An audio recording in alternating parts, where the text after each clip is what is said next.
하나님의 사랑받는 자녀입니다. 이 제목의 말씀을 가지고 우리 지난 주일 장애인 주일을 보내면서 이 동일한 제목 가지고 함께 은혜를 나눴고, 또 오늘 다른 부분의 말씀, 오늘 주신 말씀을 중심으로 함께 그 은혜를 나누고자 합니다. 여러분은 하나님이 사랑하신다는 사실, 여러분 모두가 예수님을 믿음으로 하나님의 자녀가 되었다는 사실을 여러분 믿으십니까? 한번 저를 따라서 고백하시겠습니까? 우리는 하나님의 사랑받는 자녀입니다. 할렐루야. 우리 서로 한번 고백하겠습니다. 우리 옆에 계신 우리 지체들, 우리 성도님들, 우리는 하나님의 사랑받는 자녀입니다. 한번 고백하겠습니다. 네, 이 무더운 여름이 시작이 되었는데, 저는 이 여름에 하나님의 그 놀라운 사랑으로 여러분의 삶이 뜨겁게 하나님 앞에 영광 올려드리고 또 쓰임받는 복된 계절이 되기를 주님의 이름으로 축복합니다. 우리가 12절부터 14절까지 보았는데, 지난주에 잠시 나눴지만 12절은 이렇게 시작을 합니다. 그러므로 너희는 하나님이 택하사 거룩하고 사랑받는 자처럼. 하나님이 나를 택하시고 또 나를 거룩하게 삼으시고 그리고 사랑받는 자로 이렇게 받아주신 모든 것이 나의 공로나 나의 힘이 아닙니다. 전적인 하나님의 사랑입니다. 하나님의 은혜입니다. 하나님이 나를 택하셨다는 것. 그럼 내가 하나님 택한 것이 아니라 하나님이 나를 택하신 것이죠. 우리의 삶 자체가 나로부터 출발한 것이 아닙니다. 하나님으로부터 출발한 것입니다. 나의 존재 이유도, 나의 신앙생활도 나에게서 시작한 것이 아니라 하나님으로부터 시작한 것입니다. 내가 나의 의지를 가지고 나의 선택으로 이 자리에 있는 것 같지만 그렇지 않습니다. 하나님의 은혜가 아니면, 택하신 은혜가 아니면 불가능한 것입니다. 예수님께서 요한복음 15장 16절에서 이렇게 말씀하신 바가 있습니다. 너희가 나를 택한 것이 아니요 내가 너희를 택하여 세웠나니 이는 너희로 가서 열매를 맺게 하고 또 너희 열매가 항상 있게 하여 내 이름으로 아버지께 무엇을 구하든지 다 받게 하려 함이라. 우리가 살아가면서 많은 열매를 거둡니다. 전도의 열매, 선교, 구원의 열매, 그리고 응답의 열매, 축복의 열매, 많은 열매를 맺는데 다 하나님이 나를 택해 주셨기 때문에 이것이 가능한 것입니다. 예수님의 이름으로 무엇을 구하든지 다 받게 하려 함이라. 이 응답의 축복도 하나님이 택해 주신 은혜로 가능한 것입니다. 여러분, 우리가 신앙생활을 하는데, 우리 신앙생활하는 우리 중에 아마 대부분이 전도를 받아서 신앙생활을 하는 것입니다. 내가 전도받기를 원해서 나 전도 좀 해달라고, 나 예수님 정말 믿고 싶다고, 나 교회 나가고 싶다고 그렇게 자발적으로 그렇게 오신 분은 많지 않을 겁니다. 이게 스스로 나온 분은 아마 많지 않을 거예요. 다 전도를 받아서, 그리고 권면을 받고 도전을 받고 안내를 받고 인도함을 받아서 오게 된 것입니다. 내가 스스로 왔다 할지라도, 내가 자발적으로 왔다 할지라도 주님 앞에 나와야 되겠다는 그 마음을 허락하신 분도 우리 하나님이신 것입니다. 창세전에 나를 택하시고, 예레미야 같은 데 말씀을 보면 우리가 복중에 짓기 전에 하나님이 아셨고, 그리고 우리가 모태에서 나기 전에 우리를 성별하셨다고 이야기합니다. 놀라운 하나님의 택하심의 은혜 아니겠습니까?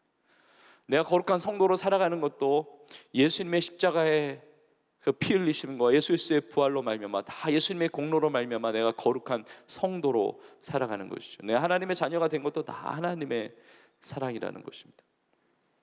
저는 오늘 예배를 통해서 내가 하나님의 사랑받는 자녀라는 이 사실을 의심하지 않고 확신하고 믿음 가운데 그 사랑을 누리며 살아가는 우리 모두가 되기를 주님의 이름으로 축복합니다. 이게 사랑이 얼마나 중요한지, 사랑장이라고 하면 보통 고린도전서 13장을 이야기하는데, 고린도전서 13장 13절에 이렇게 말씀하고 있습니다. 그런즉 믿음, 소망, 사랑, 이 세 가지는 항상 있을 것인데 그 중에 제일은 무엇입니까? 사랑이라 그래요. 사랑이에요. 믿음, 소망, 사랑은 이 세상에만 있는 것이 아니라 영원한 하나님의 나라 항상 있는 것입니다. 근데 믿음, 소망, 사랑, 여러분 믿음 너무 중요하죠. 여러분 믿음보다 더 중요한 거 있습니까? 믿음이 없으면 구원 못 받아요. 믿음이 없으면 죄사함 못 받습니다. 믿음이 없으면 하나님의 자녀 될 수 없습니다. 믿음이 그렇게 중요한데, 근데 믿음이 너무 귀하지만, 믿음이 너무 중요한 것이지만, 그러나 믿음도 하나님의 사랑이 아니면 우리의 믿음의 내용이 없는 거예요. 하나님의 사랑이 나타남으로 예수님께서 이 땅에 오신 것이고, 예수님이 나를 위해서 십자가에 피 흘려 죽으신 것이고, 구원의 길을 열어주신 것이고, 그러니까 하나님의 사랑으로 다 시작됐어요. 하나님의 사랑으로 말미암아 구원의 길이 열린 것입니다. 우리의 믿음의 대상인 예수 그리스도, 그 믿음의 내용인 예수 그리스도의 십자가의 죽으심과 부활, 그러니까 하나님의 사랑으로 다 시작된 것입니다.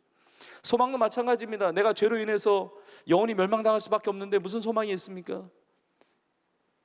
죽음을 뛰어넘지 못하는데, 어차피 이렇게 사나 저렇게 사나 사망인데, 사망 이후에 영원한 형벌인데, 그 인생이 헛되고 헛된 인생 아니겠습니까? 정말 절망 비참한 인생 아니겠습니까? 근데 예수 그리스도를 믿음으로 말미암아 내가 구원을 받았단 말이에요. 이것이 다 하나님의 사랑이란 말이에요. 하나님의 사랑으로 말미암아 내 인생의 소망이 주어졌다는 겁니다. 영원한 하나님의 나라에 대한, 천국에 대한 소망을 가지고 살아가는 것입니다. 너희를 향한 나의 생각은 내가 하나니 평안이요 재앙이 아니니라. 너에게 미래와 희망을 주는 것이니라. 하나님께 미래가 주어집니다. 하나님께로부터. 그리고 하나님으로 말미암아 우리 가운데 이제 희망이 있는 거죠. 소망이 있는 것입니다. 여러분, 하나님의 사랑, 하나님의 사랑. 저는 예배를 드리면서 하나님의 사랑을 깨닫지 못하는 자 아무도 없기를 원합니다. 하나님의 사랑을 아는 것만이 아니라 하나님의 사랑을 누리지 못하는 분이 아무도 없기를 원합니다. 그러나 하나님은 사랑하시기 때문에 때로는 나를 고난 가운데도 그냥 두시거든요. 사랑하기 때문에 하나님만을 의지하는 법을 가르쳐 주시고, 하나님 나를 사랑하셔서 나를 빚어가시고 나를 다듬으시고 나를 성장시키시고 나를 세워가시는 것이고, 때로는 하나님이 사랑하시니까 징계하세요. 사랑하시기 때문에 책망하십니다. 물론 사랑하시기 때문에 복을 주시고, 사랑하시기 때문에 응답하시고, 사랑하시기 때문에 나의 소원을 만족하게 하시고, 사랑하시기 때문에 길을 여시고 내 삶을 인도해 가시지만, 하나님의 사랑 측량할 수가 없습니다. 그래서 내 인생에 버릴 것이 하나도 없습니다. 하나님의 사랑으로 내 삶의 모든 것을 통하여 합력하여 선을 이루어 주신 줄로 믿습니다. 지금도 하나님은 사랑한다 말씀하시는데 우리가 귀를 닫고 있고 이게 들려지지 않으면 참 마음이 아픈 거죠. 하나님이 그렇게 사랑한다고 그러는데 우리는 자꾸 하나님의 사랑을 의심해요. 우리의 전공 분야가 의심하는 거거든요. 하나님이 그렇게 사랑한다고 그러시는데요, 우리 자꾸 아니다 그럴 일이 없다, 나는 사랑받을 자격이 없는데, 난 나 자신도 사랑하지 않는데 누가 나를 사랑한단 말이냐, 여태까지 하나님의 사랑을 느껴본 적도 없는데 이제 와서 하나님은 왜 나를 사랑하신다고 그러냐, 참 어색하다, 정말 서먹서먹하다, 그렇게 느낄 수 있지만 하나님 끊임없이 사랑에 대해서 말씀하십니다. 이런 성경이, 구약이 히브리어와 신약 성경 이제 대략적으로 전체로 보면 헬라어로 쓰여져 있는데, 히브리어 단어에 아하바가 사랑이라는 단어입니다. 아하브는 동사형으로 사랑하다인데, 아하브, 이 히브리어 단어가 구약 성경에 250번이 넘게 나와 있습니다. 그리고 헬라어로 아가페 사랑을 이렇게 번역될 수 있는 그 표현이, 단어들이 많은데, 이 아가페를 비롯해서 여러 표현들, 사랑이라고 번역되는 이 표현이 신약 성경에 230번 이상이 나옵니다. 우리가 한글 성경을 보고 있는데, 우리가 개역개정 번역본을 보고 있는데, 우리 한글로 구역과 신약에 사랑이라는 단어가 400번 이상 나와요. 하나님께서 계속 사랑에 대해서 말씀하세요. 하나님의 말씀에 절대성을 믿는다면, 하나님의 말씀의 오류성을 믿는다면, 하나님의 말씀 중심의 진짜 참된 신앙생활을 하고 있다고 한다면 하나님의 사랑에서 비껴갈 수 없습니다. 하나님의 사랑, 다른 거는 다 몰라도, 알긴 알아야 되는데, 다른 것도 알아야 되는데, 다른 것보다도 하나님이 나를 사랑하신다는 것, 여러분, 이것은 흔들리지 않는 여러분 되기를 간절히 축복합니다. 근데 이렇게 사랑하면 사랑해 라고만 말하지 않죠. 사랑하기 때문에 다양한 표현이 나와죠. 사랑하니까 좋아한다고도 말하고, 보고 싶다고도 말하고, 내가 너무 귀하게 여긴다고 하고, 내가 돕고 싶다고 하고, 내가 함께하고 싶다고, 내가 기도한다고 막 그렇게 표현을 하잖아요. 우리 주님도 마찬가지예요. 성경에 사랑이란 단어만이 아니라 너무 많이 하나님의 사랑이 그냥 완전히 다 녹아져 있어요. 내가 너를 지명하여 불렀고 너는 내 것이고 내가 너를 보배롭게 여기고 너를 존귀하게 여기고 너를 열방의 축복의 통로로 세울 것이고 두려워하지 말라고, 염려하지 말라고, 나는 너의 하나님이 된다고, 내가 너를 사랑한다고 끊임없이 말씀하셔요. 끊임없이 말씀하세요. 저는 오늘 예배를 통해서 우리 영적인 귀가 열려지기를 간절히 축복합니다. 찬양을 통해서 하나님의 사랑의 음성이 들려지기를 원하고, 기도하면서 주님의 그 사랑의 음성이 들려지기를 원하고, 오늘 주님의 이 말씀을 통해서 직접적으로 하나님이 나를 얼마나 사랑하시는지를 깨닫고 아는 것만이 아니라 그 사랑을 체험하고 누리고 그 사랑 가운데 하나님이 기쁨되는 자녀다운 삶을 살아가는 우리 모두가 되기를 주의 이름으로 축복합니다. 자, 그런데 하나님께서 우리를 그렇게 사랑하시는데, 우리는 하나님의 사랑받는 자녀인데, 이렇게 하나님의 사랑을 받으면 우리의 삶이 달라집니다. 예전에 그 사랑을 체험하지 못했을 때의 삶과, 그리고 하나님의 사랑받는 자녀의 이 확신과 이 은혜를 누리며 살아가는 삶은 완전히 달라집니다. 오늘 보면 12절과 13절에 아주 중요한 7가지의 단어가 나오는데, 하나님의 사랑받는 자로서 살아갈 때 드러나는 삶의 모습이거든요. 긍휼한 삶을 살고, 자비의 삶을 살고, 겸손하고 온유하고, 그리고 오래 참음을 옷 입고, 이렇게 나오는데, 그 다음에 이 5가지가 나온 다음에 그 다음에 그 뒤에 2가지가 더 나오는데, 서로 용납하고, 그리고 피차 용서하되, 용납과 용서, 이 7가지를 이야기를 합니다. 그리고 마지막 절에 보면 이 모든 것 위에 사랑을 더하라고, 이것이 이는 온전하게 매는 띠라고 이야기를 합니다. 그러니까 사랑 안에 이 7가지가 다 나와 있는데, 여러분, 이 옷 입는다고 하는 것은 나의 삶의 정체성을 보여줘요. 로마서 13장 같은 데 보면 오직 주 예수 그리스도로 옷 입고 이렇게 나와요. 내가 예수 그리스도를 믿는다면 내 삶을 통해서 예수 그리스도가 드러나는 삶을 살게 되는 겁니다. 예수 그리스도의 옷을 입어요. 목사 가운을 입으면 목사라는 것을 알게 됩니다. 의사 가운을 입으면 의사예요. 군복을 입고 있으면 군인이라는 사실을 알게 되듯이, 내가 예수를 믿는다면 예수 그리스도로 옷 입게 되고, 하나님의 사랑을 받는 자녀로 살게 되면 그 하나님의 사랑이 나타나게 되는데, 이런 여러 가지 이 7가지의 모습으로 나타나게 된다는 것입니다. 이 옷 입는다는 것은 완전히 애워싸는 거예요. 그래서 7가지에 대해서 제가 오늘 한정된 시간, 이 짧은 시간에 제가 이렇게 나누지만, 내가 하나님의 사랑을 받는 자로서 이러한 삶을 나타내며 살고 있는가를 하나하나 하나님께 주시는 그 메시지, 그 음성을 들으면서 점검하기를 원하고, 혹시 그러한 삶을 살지 못하는 부분이 있다고 한다면 하나님, 나에게 그 풍성한 하나님의 사랑을 체험하게 하셔서 그 사랑받는 자녀로서 이런 온전한, 정말 주님의 기쁨 되는 삶을 살아가게 하여 주옵소서. 새롭게 변화되는 복된 시간이 될 수 있기를 주의 이름으로 축복합니다. 7가지가 많고 복잡하기 때문에 제가 3가지로 나눌게요. 3가지로. 첫 번째는 긍휼과 자비입니다. 긍휼과 자비. 자, 하나님의 사랑을 받은 자는 긍휼의 마음을 가질 수밖에 없어요. 이 긍휼이라고 하는 것은 스플랑크논이라고 하는 이 단어인데, 이 몸 안에 있는 이 장기를 이야기해요. 그러니까 내가 고통을 받으면 우리 주님은 이 장기가 뒤틀어지듯이 나의 그 고통을 함께 느끼신다는 거예요.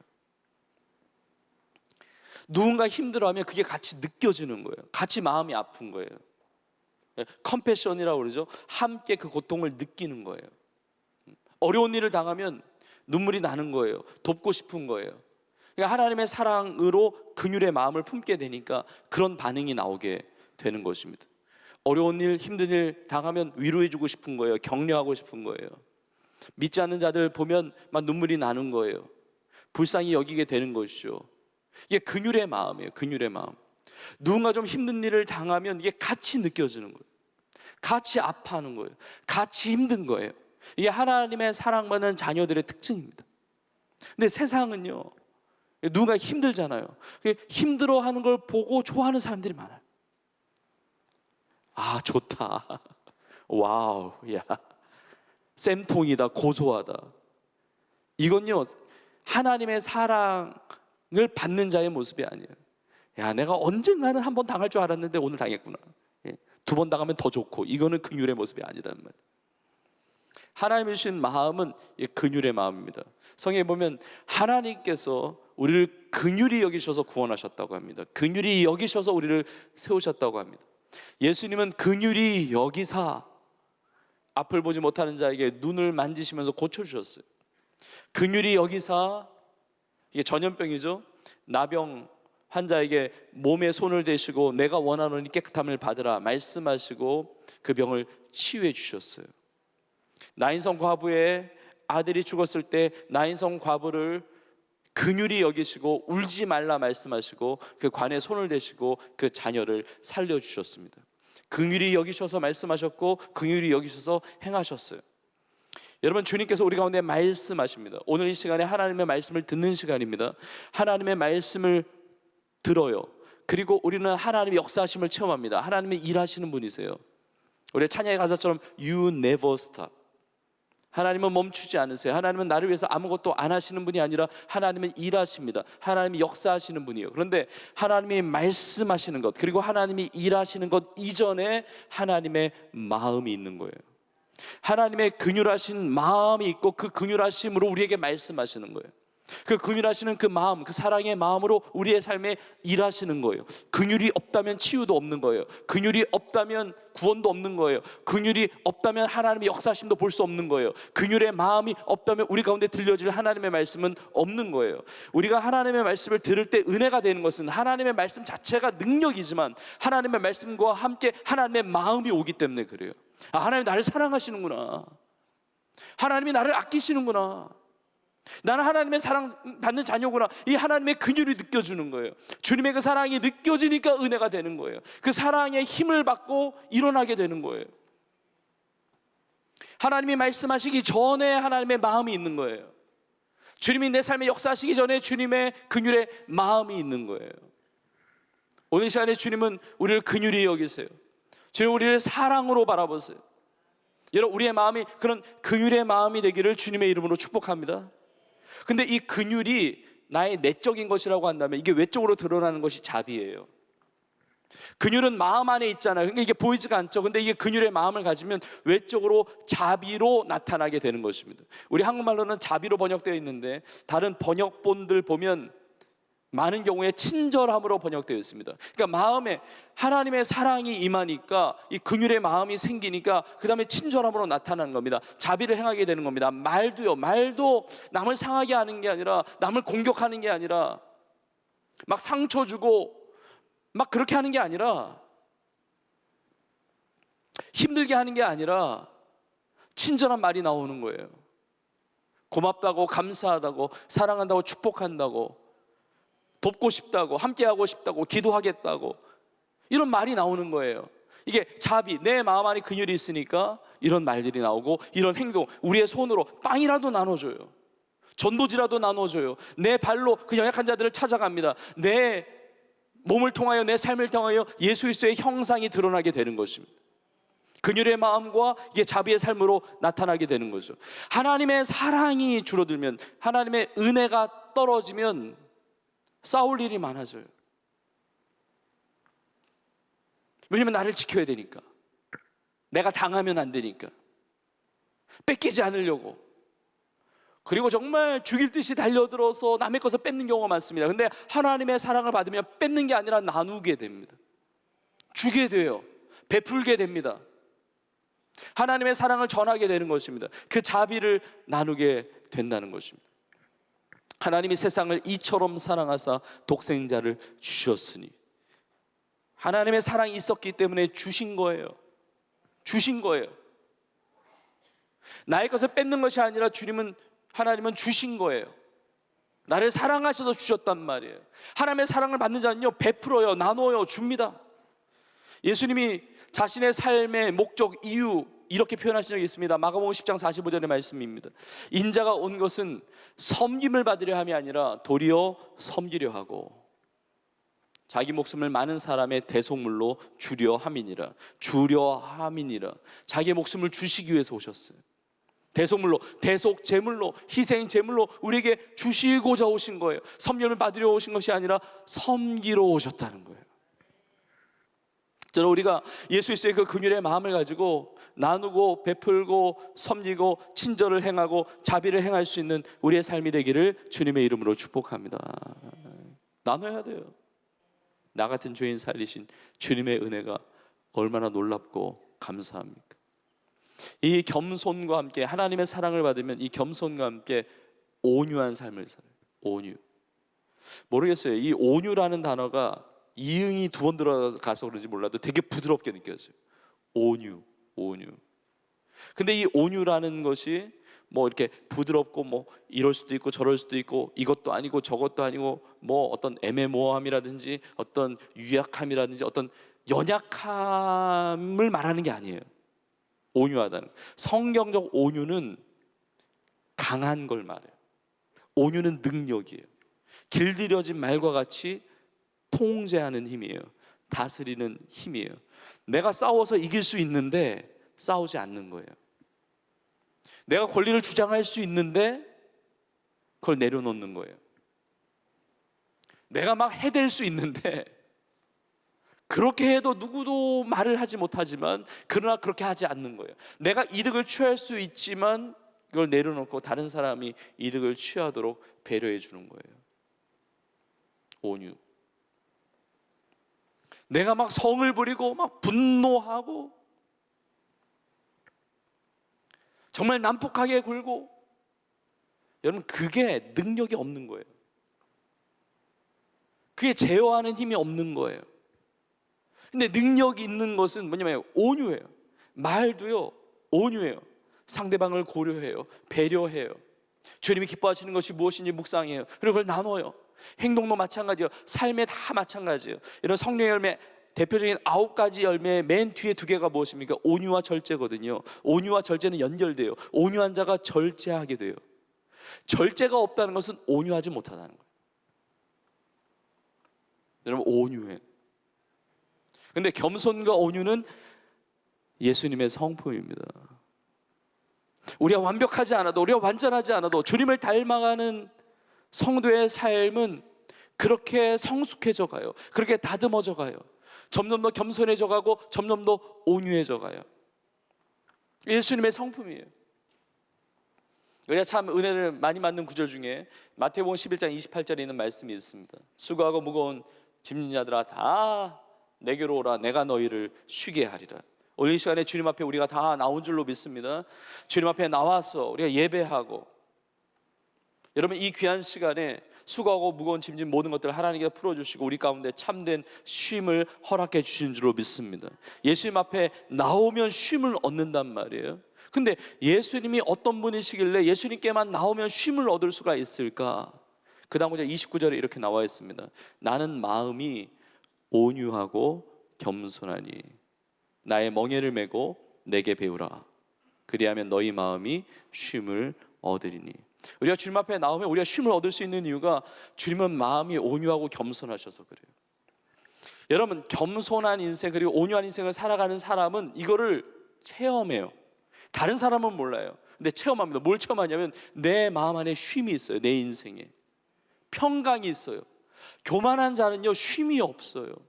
늘 불안해요. 늘 긴장돼서 살아요. 온유하지 않으면, 요즘에 분노 조절 장애가 굉장히 심각하잖아요. 막 쏟아내고 내 성격대로, 성격도 아니야 이제 성질대로, 성질도 아니야 성깔대로 막 이렇게 막 하면요 거기에 쉼이 없다니까요. 가족 중에 온유하지 않은 사람이 있다. 24시간 가족들이 다 긴장해서 살아요. 쉼이 없어. 그래서 자녀들이요 그 집에, 집도 아니야 집구석에 안 들어가려고 그래요. 쉼이 없어. 쉬질 못해. 아빠도 엄마도 남편도 아내도 자녀도 그냥 뭐 온유하지 않으니까 막 본인 그 성과 본인 그 성격 그게 다 나오고 막 쏟아 부으니까 쉼이 없어요. 쉼이 없어요. 저는 우리 모두가 예수님의 성품을 닮아서 겸손하고 온유함으로 주님 주시는 평강, 평안, 쉼, 진짜 내 삶의 힐링이에요. 그것이 그런 진정한 쉼이 있기를 주의 이름으로 축복합니다. 근데 참 아이러니하면서 참 안타까운 건 뭐냐면 겸손해야 된다고 그러는데 교만한 사람은 이게 잘 안 들려요. 온유해야 되는데 온유하지 않은 사람은 이게 잘 안 들려요. 옆에 사람 온유해야 된다고 얘기해요. 그래서 신앙생활 할 때도 빈익빈 부익부가 있어요. 이게 겸손한 사람은 오늘 말씀 듣고 더 겸손해져야지 이렇게 생각을 해요. 온유한 사람인데 더 온유해야지 이렇게 생각을 하는데, 교만한 사람은 아무 생각이 없어요. 온유하지 않은 사람은 자기 성격 고칠 생각을 안 해요. 다듬어질 생각을 안 해요. 저는 여러분 모두가 이 성령의 음성을 듣고 하나님의 말씀을 우리의 마음이 부드러워져서 겸손과 온유의 주님 닮은 성품으로 변화되기를 주의 이름으로 축복합니다. 막 그냥 이게 막 절제력이 없이 막 쏟아진단 말이에요. 그러면서도 또 표현은 잘해요. 그래서 자기는 또 쿨하대. 뭐 그래도 자기는 뒤끝은 없대. 그러니까 앞끝이 대단하다는 거지. 나는 앞뒤가 같아. 뭐 그러니까 앞에도 그런다는, 이게 더 무서워. 그냥. 그러니까 참 이게 온유와 겸손이, 근데 이게 사랑의 결핍이 되면 이게 공급원이 없어서 그렇게 사나워지는 거예요. 근데 우리가 하나님의 사랑을 받잖아요. 무한한 공급원인 하나님의 사랑, 하나님의 은혜, 예배를 통해서, 말씀을 통해서, 찬양을 통해서, 기도를 통해서 그 하나님의 사랑을 실천하고 이게 교제함을 통해서 막 하나님의 사랑이 부어지니까, 이 또 다른 하늘로부터 부어지는 이 놀라운 공급원이 있으니까 온유할 수 있는 거예요. 겸손할 수 있는 거예요. 하나님이 인정하시면 된다 이거예요. 하나님이 아시면 되는 것이지. 비교하지 않아요. 내가 받은 하나님의 사랑이 너무 크니까. 하나님께서 빵 하나 주면요 얼마나 감사로 먹는지 몰라요. 빵 하나. 근데 옆에 보니까 빵 2개를 받았네. 그때부터 짜증나는 거예요. 이 비교할 필요가 없어. 너 축복해주면 돼. 그래 더 사랑해주면 돼. 그래 필요하면 빵 좀 주세요. 그러면 되는 거지. 왜냐면 하나님께 받은 게 너무 많으니까. 겸손하고 온유하고 하나님의 사랑받는 자로서 겸손과 온유의 삶을 살아가는 우리 모두가 되기를 간절히 축복합니다. 마지막 세 번째로, 오래 참음으로 옷 입어야 됩니다. 그리고 누가 누구에게 불만이 있거든 서로 용납하여 피차 용서하되 그래요. 오래 참음과 용납과 용서는 다 연결되어 있습니다. 여러분, 하나님의 사랑을 경험하면 오래 참을 수밖에 없는 것이, 하나님이 나를 오래 참으셨기 때문에 오래 참아요. 여러분, 오래 참는다고 해서 그래 참자, 오늘도 말씀하신 아이들 참자, 이 얘기하고 싶었는데 그냥 참자, 덮어두자. 여러분, 그냥 덮어두는 거는 나중에 더 심각합니다. 이게 스프링 튀듯이 두세 배 딱 튀어올라요. 내가 참았는데 이럴 수가 있느냐 막 이게 튀어온단 말이에요. 우리에게 베풀어진 사랑을 오래 참는다는 것은 그냥 덮어두는 것만을 말하는 게 아니라 용납하는 건데, 용납하는 건 수용하는 거죠. 그러니까 나에게 잘못한 것, 내 뜻대로 되지 않은 그 모든 것들이 원래 없었던 것처럼 받아들여주는 거예요. 이 사람 때문에 내가 힘들어하는데, 내가 고통을 받는데, 용납한다는 것은 그 악한 일, 그 죄된 일을 나에게 행하지 않은 것처럼 수용해 주는 거예요. 참 오래 참는 겁니다. 우리 교회 표어가 가서 제자 삼으라 하잖아요. 근데 마태복음 28장에 보면 너희는 가서 모든 민족을 제자를 삼아라. 모든 민족을 제자 삼아라. 말씀하시는데 11명 제자에게 말씀하셨단 말이에요. 그런데 세계 복음화, 세계 선교에 대해서 명령을 하시는데 11 제자, 성경에 가슴 아픈 구절이 나오는데 그들이 예수를 배웠고 경배하나 아직도 의심하는 자가 있더라. 아니 11명 중에 예수님 부활하시고 이제 승천하실 날이 얼마 안 남았는데 아직도 의심하면 어떡해요? 예수님의 마음이 막 속상하셨을 거예요. 인간적으로 보면 내가 진짜 3년 반 동안 뭘 한 건가? 11명 지금 세계 선교를 얘기하는데 이 중에 더 의심하는 사람이 있으니까. 근데 예수님은 오래 참으세요. 왜냐하면 예수님은 기대를 꺾으신 적이 없어요. 나의 삶을 향한 기대를 포기하신 적이 없어요. 그래, 지금은 의심할지 모르지만 성령이 임하면 하나님의 복음의 그 일꾼으로 복음을 전하며 살아가는 귀한 신실한 자녀로 쓰임받게 될 거야. 이 기대를 가지고 부르셨어요. 나를 그렇게 기다려 주셨고, 내 지금 상태를 보고 나를 부르신 것이 아니라 나를 향한 하나님의 기대, 나를 향한 하나님의 꿈, 그것을 가지고 나를 품어주셨단 말이에요. 내가 누군가를 용납한다는 것, 내가 누군가를 오래 참는다는 것은 그 사람이 대단해서 그렇게 해주라는 게 아니라 그 사람을 통해서 일하실 하나님이 위대하시기 때문에. 내가 변했잖아요. 내가 달라졌잖아요. 이 사람도 변화될 것에 대한 믿음을 가지고 하나님이 나를 포기하지 않으셨기 때문에 이 영혼도 포기하지 않으셨다는 그 믿음, 이 영혼도 하나님이 바꾸실 것이라는 이 믿음을 가지고 그 위대하신 하나님에 대한 그 신뢰를 가지고 오래 참고 용납하게 되는 겁니다. 멀리 있는 사람은요 별로 나의 삶과 관계가 없을 수 있는데, 가까운 사람이 참 오래 참기 어렵고 용납하기 어려울 수가 있습니다. 그런데 용납해서 사랑하라고 그러는데, 용서하라고 그러는데, 여러분 우리가 많은 용서를 하면서 살아가는데, 근데 성경의 기준은 너무 높아요. 참 도달하기 어려울 정도로, 불가능해 보일 정도로 높은데 13절 뒷부분에 이렇게 말씀하세요. 주께서 너희를 용서하신 것 같이 너희도 그리하라고 그래요. 주님이 나를 용서하신 것 같이 용서하라고 그래요. 여러분 주님이 나를 용서하신 것처럼 어떻게 용서합니까? 근데 이것이 가능하니까 말씀하신 거예요. 주님이 나를 여러분 주님이 나를 어떻게 용서하셨냐면, 예수님의 십자가 보혈의 능력으로 나의 모든 죄를 다 씻어주셔서 내가 죄가 없는 자처럼 나를 받아주셨어요. 그러니까 죄인인데 의롭다, 의인이다, 의인이라 칭하면서 나를 자녀로 삼아주셨어요. 그러니까 이 죄가 없는 것처럼 나를 받아주셨단 말이에요. 시편 말씀처럼 동이 서에서 먼 것 같이, 이제는 나의 그 죄가, 과거의 죄가 나의 인생과는 전혀 상관이 없는 것처럼 그렇게 나를 용서하시고 나를 받아주셨다는 것이죠. 그렇게 용서하라는 것입니다. 그걸 다르게 표현하면 여기까지 가야 되는 것 같아요. 어디까지냐면, 내가 우리 많이 용서를 하면서 사는데, 용서를 하는데 용서했다는 사실도 잊어버릴 정도로 용서하는 거예요.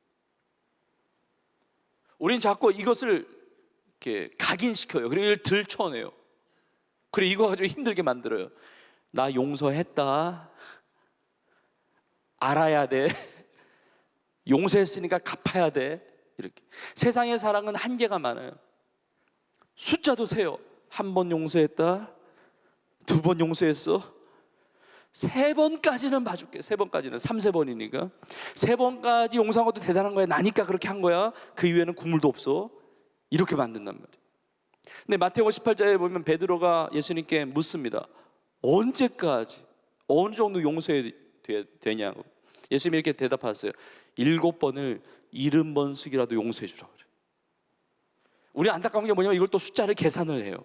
7 곱하기 70, 490번. 이게 아니라 7은 완전 숫자잖아요. 그러니까 끊임없이 용서해 주라는. 하나님의 나라는 용서의 나라입니다. 용서받고 용서하고, 용서받고 용서하고, 그러다가 하나님의 나라에 가는 거예요. 이 세상에 미워하다가 죽일 듯이 싸우다가 하나님의 나라에 가는 게 아니라, 용서받고 용서하고 용서받고 용서하다가 주님 앞에 서는 거예요. 여러분 주님이 나를 그렇게 만약에 용서하지 않으셨다고 한다면, 이 자리에 있을 사람은 아무도 없을 것입니다. 아무도 없을 거예요. 여러분 다른 사람이 나에게 잘못 행한 것이 적다는 게 아니라, 우리가 하나님께 받은 은혜가 너무 큰 거예요. 예수님이 부활하시고 나셔서 갈릴리 바다에 있는 7 제자에게 찾아오셨습니다. 예수님 십자가에 달리실 때 제 아들 도망쳤죠? 배반했죠? 예수님 또 찾아가세요. 그 7 제자가 3년 반 전에 그 옛생활로 돌아갑니다. 갈릴리 바다에 가서 또 그물을 내리면서 물고기 잡는데 아무 의욕이 없어요. 한 마리도 물고기를 못 잡습니다. 그걸 바라보는 주님의 마음이 어떠셨겠어요? 야, 정말 언제까지 참아야 되나? 언제까지 견뎌야 되나? 언제까지 용서해야 되나? 3년 반으로 돌아간 것과 같은, 이제 부활해가지고 이제 승천하셔야 되는데, 근데 예수님은 그걸 용납하시고 용서하세요. 그냥 제자들을 위해서 아침 식사를 준비하세요. 떡을 굽고 숯불을 피워가지고 생선을 굽고 아침 식사를 같이 하세요. 그래서 베드로에게 물으세요. 요한의 아들 시몬아, 내가 나를 사랑하느냐? 내가 나를 사랑하느냐? 과거 다 용서했다는 겁니다. 내가 회개하고 돌아오면, 내가 너의 죄 사하기 위해서 십자가에서 피 흘려 죽었는데, 그리고 부활했는데, 너가 지금이라도 사랑하면 나는 오늘도 용납해 주겠다는 거예요. 오늘도 용서하겠다는 거예요. 과거 묻지 않아요. 회개하고 돌아오면 주님, 과거 이미 다 내 죄와 상관없이 하나님 다 떠나보내셨고, 오늘 살아가면 다시 시작한다는 거예요. 여러분, 이 사랑을 우리가 받았습니다. 이 사랑을 우리가 받았어요. 우리는 자꾸 뭔가를 들춰내고 내가 용서했다는 사실 자체를 드러내면서 온전하게 떠나보내지 못하고 그럴 때가 많다는 거죠. 근데 주님은 그걸 다 품으세요. 오늘도 용납하십니다. 오늘 주님 앞에 나아가서 회개하면 주님은 용서해 주세요. 너무나 큰 용서를 받았어요. 여러분, 마태복음 18장에 보면 예수님이 비유로 말씀하시는데 엄청난 큰 빚을 탕감받은 사람이 나와요. 10,000달란트의 빚을. 이거는 갚을 수 없는 빚이에요. 그래서 임금이 그걸 알고 다 그걸 용서해 줍니다. 그걸 다 탕감해줘요. 10,000달란트를. 근데 이 10,000달란트를 빚졌다가 탕감받은 사람에게 빚진, 자그마한 걸 빚진 사람이 또 있었어요. 100데나리온을 빚진 사람이 있는데 이 엄청난 10,000달란트의 빚을 탕감받은 사람이 자기에게 빚진 100데나리온을 빚진 사람은 용서하지 않는 거예요. 탕감해 주지 않는 거예요.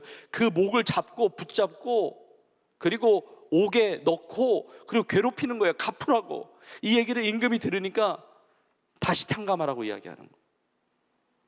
여러분, 이것이 우리가 받은 사랑의 이런 비교라는 거예요. 여러분, 사실은 100데나리온도 작은 건 아니에요. 그것도 갚아야 되겠죠. 한 데나리온은 1삭이거든요. 그러니까 100데나리온은 거의 뭐 3, 4개월치 월급 정도 될 거예요. 그러니까 적은 돈은 아닌데 100데나리온을 빚진 게 문제가 아니라 내가 10,000달란트를 탕감받았단 말이에요. 이 10,000달란트하고 100데나리온 엄청난 차이가 있어요. 한 달란트가 6,000데나리온. 한 달란트가 6,000데나리온. 그래서 10,000달란트는 6천만 데나리온이에요. 제가 설교를 준비하면서 숫자 계산이 잘 안 돼가지고 힘들었어요. 이게 도대체 100데나리온하고 10,000달란트가 어느 정도 차이인가? 한 60만 배 되는 거예요. 여러분, 100데나리온 그러면 잘 안다고 하는데 100데나리온은 얼마 정도 될지 모르지만 100데나리온은 그냥 쉽게 100만 원이라고 치면 10,000달란트는 6천억이에요. 100데나리온을 1,000만 원으로 치면 10,000달란트는 6조란 말이에요. 이거 숫자적인 비유죠. 우리는 갚을 길이 없는, 헤아릴 수 없는 어마어마한 빚을 탕감받았어요. 그 용서를 받았단 말이에요. 나에게 빚진 자가 그게 작은 거라는 게 얘기하는 게 아니라 그 사람이 나에게 잘못을 조금 했으니까 용서해 주라는 게 아니라 이 잘못한 것이 얼마나 되든지 내가 받은 용서가 너무너무 큰 거예요. 내가 받은 용서가 너무 크기 때문에 그 용서를 받은 힘으로 이 사람을 용서해 줄 수 있게 된다는 거예요. 여러분, 우리가 너무나 놀라운 큰 사랑을 하나님께 받았는데 우리가 오래 참고 용납하고 주께서 우리를 용서하신 것 같이 그게 용서하는 우리 모두가 될 수 있기를 주님의 이름으로 축복합니다. 말씀을 마무리하면서 마지막 구절 14절에 이렇게 나와 있습니다. 이 모든 것 위에 사랑을 더하라. 이는 온전하게 매는 띠니라. 구슬도 깨어야 보배라는 말이 있잖아요. 이 7가지를 나눴는데 이 7가지가 다 사랑으로 다 연결돼요. 결국은 하나님의 사랑을 깨닫고 하나님의 사랑을 누려야 돼요. 하나님의 사랑을 체험하면 긍휼의 마음이 생기고 자비의 삶을 살게 돼요. 하나님의 사랑으로 겸손하게 되고 하나님의 사랑으로 온유하게 됩니다. 하나님의 사랑으로 오래 참게 되고 용납하게 되고 용서하게 되는 것이죠.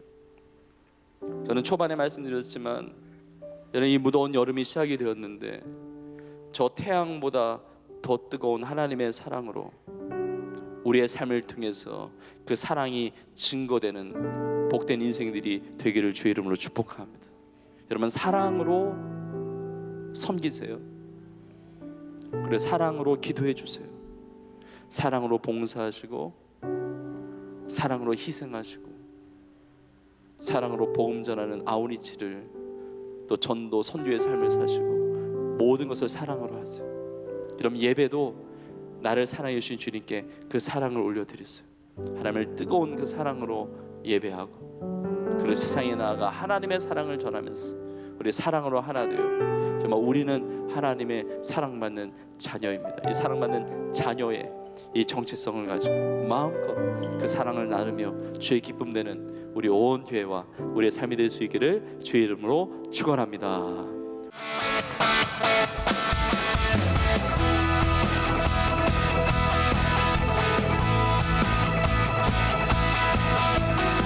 놀라운 사랑 앞에 반응하며 우리의 삶을 고백하며 찬양합니다.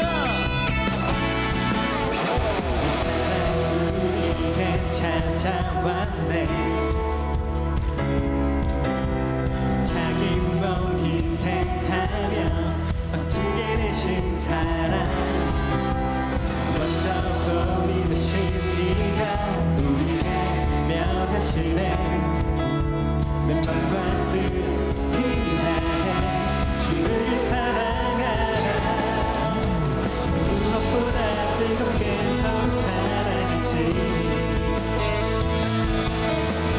사랑이 모든 것을 덮어주네 사랑 가운데 우리 온전히 살아갈 때 아멘 우리 삶이 그의 기쁨 되네 우리가 주를 더 사랑하고 너가 내가 섬기고 사랑할 때 하나님 나라 임하겠네 우리가 주를 더 노래하고 찬양하니 모든 두려움과 걱정은 떠나가네 주 사랑만이 이곳에 가득해 우리 더 크게 찬양합시다 한 사랑 우리에게 찾아왔네 아멘 자기 몸 희생하며 막지게 되신 사랑 먼저 본이 되신 이가 우리에게 명하시네 내 맘과 뜻 다해 주를 사랑하네 무엇보다 뜨겁게 서로 사랑 우리 축복하면서 사랑해요 사랑해요 아멘 덮어주네 덮어줘요 사랑 가운데 우리 온전히 우리 같이 찬양할까요 우리 삶이 주의 기쁨 되네 우리가 주를 더 사랑하고 아멘 너가 내가 섬기고 사랑할 때 하나님 나라 임하겠네 우리가 주를 더 노래하고 찬양하니 모든 두려움과 걱정은 떠나가네 주 사랑 나의 이곳에 가득해 그럼 앞으로 살아갈 때 사랑하기로 결단하고 결정하고 살아가기를 주 이름으로 축복합니다. 우리 서로 한번 고백합시다. 사랑합니다. 고백하겠습니다. 사랑합니다. 그리고 우리 믿음으로 결단하면서 이렇게 서로 한번 고백하겠습니다. 앞으로 더 사랑하겠습니다. 여러분 그런 말이 생각이 나요. 사랑하면 방법을 찾는데 사랑이 식어지면 핑계를 찾는다는 말이 있습니다. 사랑하기로 결정하면 하나님의 길을 열어주시고 많은 방법을 생각하게 될 거예요. 그러나 사랑이 식어지면 자꾸 핑계를 찾게 돼요. 우리는 하나님이 기뻐하시는 그 방법들을 찾아내고 세상에 그 사랑을 나누며 그 사랑을 드러내는 축복된 사랑이 넘치는 우리의 삶이 되기를 주 이름으로 축원합니다. 앞으로 내 삶에 미움이 다 떠나가고 사랑으로 가득한 충만한 삶을 살아가기를 주 이름으로 축원합니다. 우리 고백하며 찬양하겠습니다. 무엇보다 서로 뜨겁게 사랑하기를 결단하며 고백합시다. 무엇보다 뜨겁게 서로 사랑을 지니 사랑이 모든 것을 여러분 정말 그렇게 믿으십니까? 사랑 가운데 우리 온전히 우리 다같이 선포하며 찬양할까요? 우리 삶이 그의 기쁨 되네 우리가 주를 더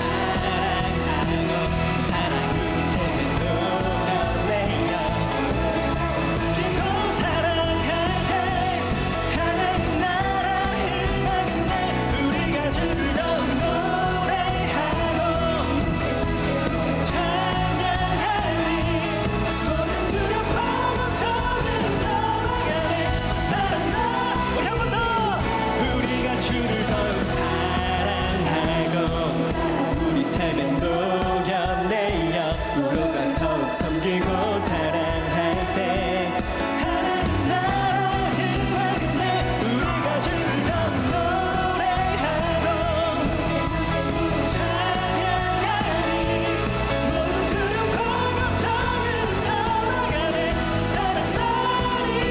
사랑만이